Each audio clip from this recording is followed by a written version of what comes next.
The morning the trouble began, the sun hadn't even burned off the mist that hung over the cul-de-sac, but the neighborhood gossip chain was already buzzing. I didn't know it yet, but by lunchtime, my quiet street would be one HOA meeting away from becoming a patriotic battleground. It all started with a knock on my door, sharp, impatient, and way too early. When I opened it, there she was, Keran, the self-appointed queen of the Homeowners Association, armed with a clipboard like it was a royal scepter. "Your flag," she announced without so much as a hello. "It violates community aesthetic standards." I blinked at her. "My American flag?" She sighed dramatically, like I was the one being unreasonable. "It's too large, too bright, and entirely too attention-grabbing. You need to take it down." I glanced at the flag waving proudly from my porch. It wasn't oversized, tattered, or neon lit. It was just a normal flag. But with Keran, logic didn't stand much of a chance. Still, I tried. "It's within regulation size," I said. "I checked before I put it up." Keran's lips tightened. "The board feels differently." By the board, she meant herself.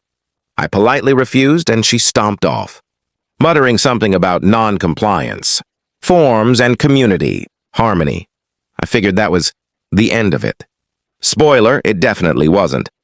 Later that afternoon, I saw my neighbors, especially the retired vets who lived 2 houses down, chatting in the driveway, heads turning toward my porch, then toward Keran's pristine lawn.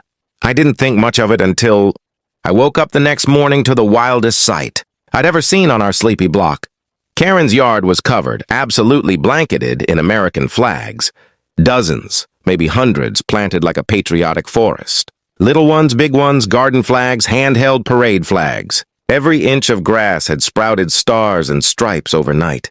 And standing in the middle of it all, sipping coffee like they were admiring a masterpiece, were the vets.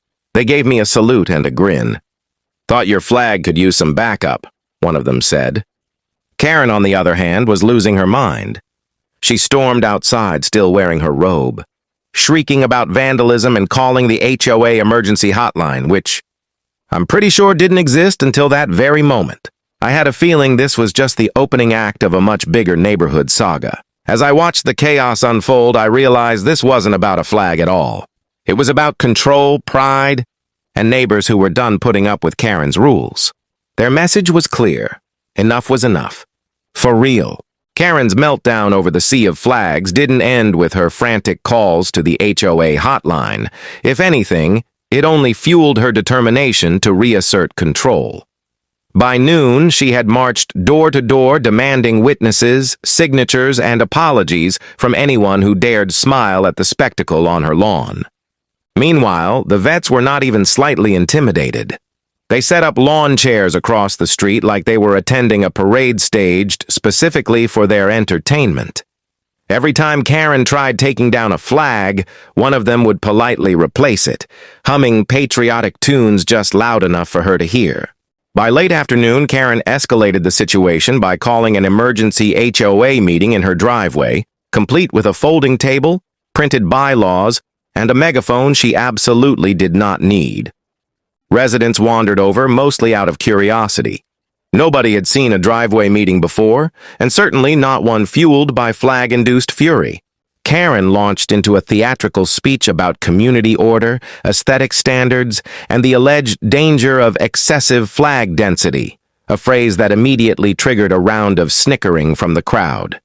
The vets, unbothered, calmly raised their hands one by one to remind her that national flags were explicitly protected in the HOA charter she loved to quote.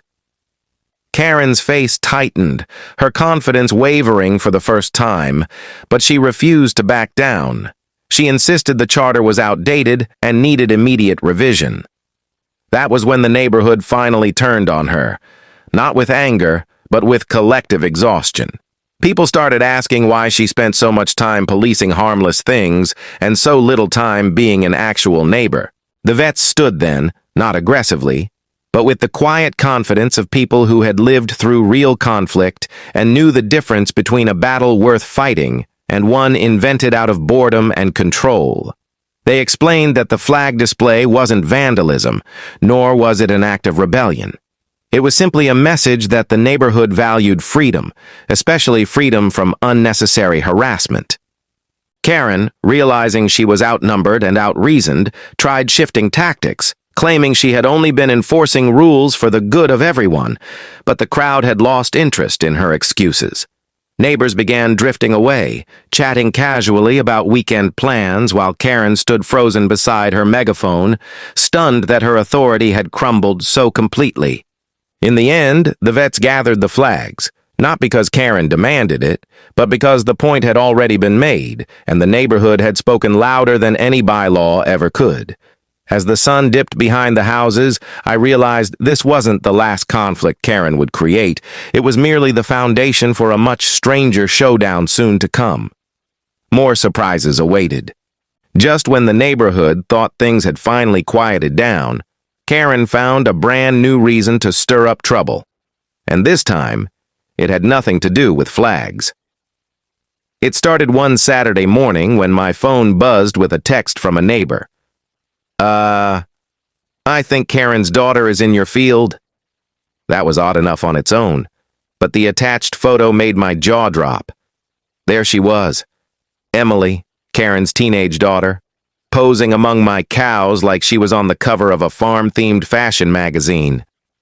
She had climbed over the fence, wandered right into the herd, and was gleefully snapping selfies with my jerseys like they were props.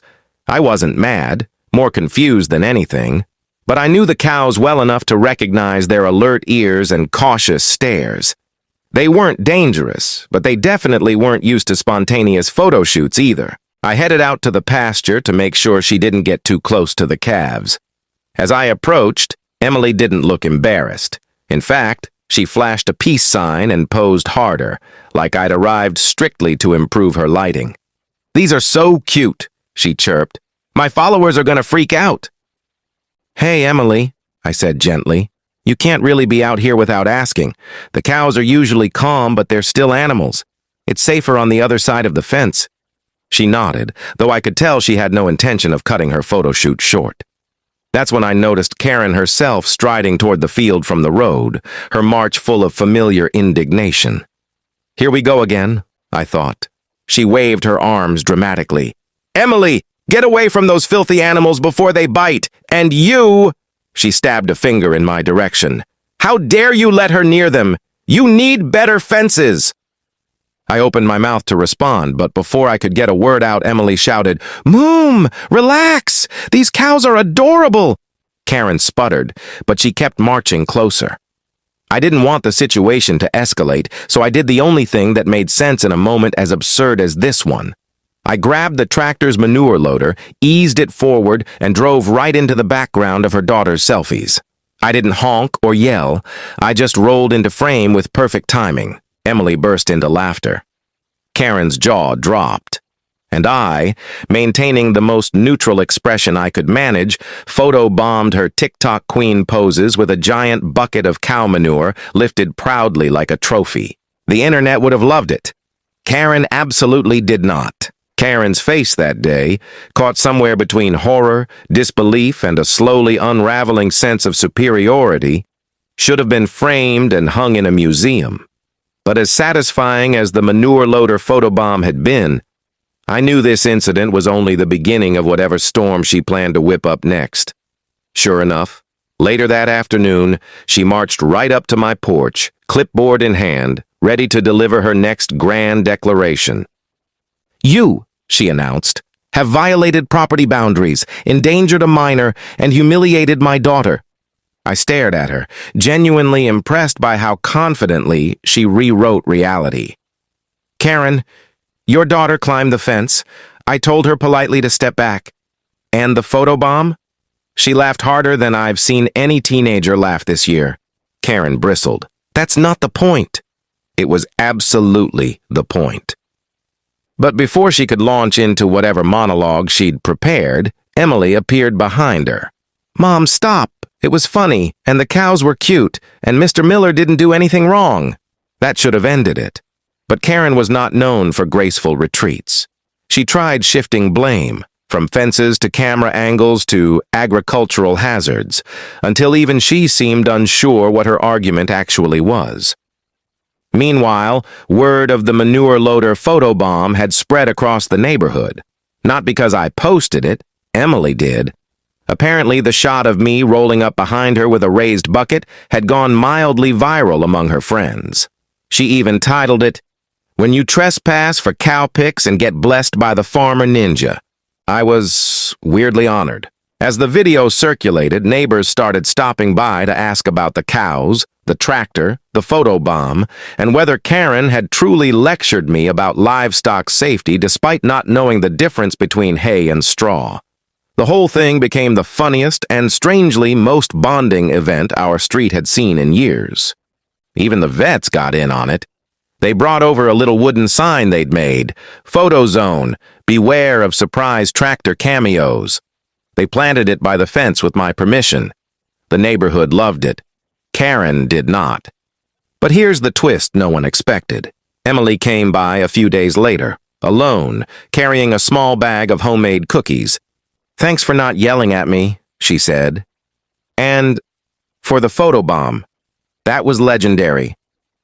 We ended up talking for a while, about cows, farms, social media, and how exhausting it must be living under constant HOA-level scrutiny at home. She wasn't like her mother at all. She was funny, kind, and surprisingly down-to-earth. And in that moment, I realized something important. Sometimes the best way to deal with a Keran is simply to outlast the chaos until the people around her finally see the difference between control and community. Enjoying this wild neighborhood saga? Tap subscribe so you don't miss more real-life stories just like this. If this chapter gave you a laugh, hit like, and drop a comment below telling me what you would have done when Keran tried to shut down a simple flag or a cow selfie.